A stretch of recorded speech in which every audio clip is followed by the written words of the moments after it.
അന്തർദേശീയ നിലവാരത്തിൽ പ്രവർത്തിക്കുന്ന വുഡ്ലം പാർക്ക് സ്കൂളിന്റെ 15ാമത് ബ്രാഞ്ചിന് നാദാപുരം ചെക്യാട് മലബാർ വിമൻസ് കോളേജ് പരിസരത്ത് പാണക്കാട് സയ്യിദ് സാദിഖ് അലി ശിഹാബ് തങ്ങൾ തറക്കല്ലിട്ടു. വിദ്യാഭ്യാസ രംഗത്ത് നേരത്തെ പിന്നിലായിരുന്ന മലബാർ മേഖലയിൽ ഇപ്പോൾ വലിയ മുന്നേറ്റമാണ് നടന്നുകൊണ്ടിരിക്കുന്നതെന്നും ഉന്നത വിദ്യാഭ്യാസ മേഖലകളിൽ പെൺകുട്ടികളും ബഹുദൂരം മുന്നിലാണെന്നും സാദിഖ് അലി തങ്ങൾ പറഞ്ഞു. മലബാർ ഫൗണ്ടേഷൻ ചെയർമാൻ സൂപ്പി നരിക്കാട്ടേരി ചടങ്ങിൽ അധ്യക്ഷനായി. ലോഗോ പ്രകാശനം KM അഭിജിത്ത് MLA നിർവഹിച്ചു.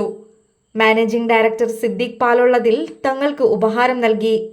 Thooneri block panchayat president KP Pratheesh, Malabar foundation secretary CK Zubair, college principal doctor Shaina Shameer, Woodlem director Noufal Ahammed, block panchayat അംഗം Vayaloli Safiya, ward member P Raihanath, Nadapuram സഹകരണ urban bank chairman MK Ashraf, രാഷ്ട്രീയ പാർട്ടി നേതാക്കളായ SP Kunhammad, PK Habeeb, MP Jafar master, TK Khalid master, MP Soopi, Vayaloli Abdulla, Mohanan Parakkadavu, TTK Khader Haji, TMV Hameed, CK Nasar, trust അംഗങ്ങളായ കരയത്ത് അസീസ് ഹാജി, താവോട്ട് ആലി Hasan Haji, Ali Kannoth, മട്ടക്കണ്ടി Soopy Haji, KK Abubakar Haji, UK Ashraf തുടങ്ങിയവർ ചടങ്ങിൽ സംബന്ധിച്ചു.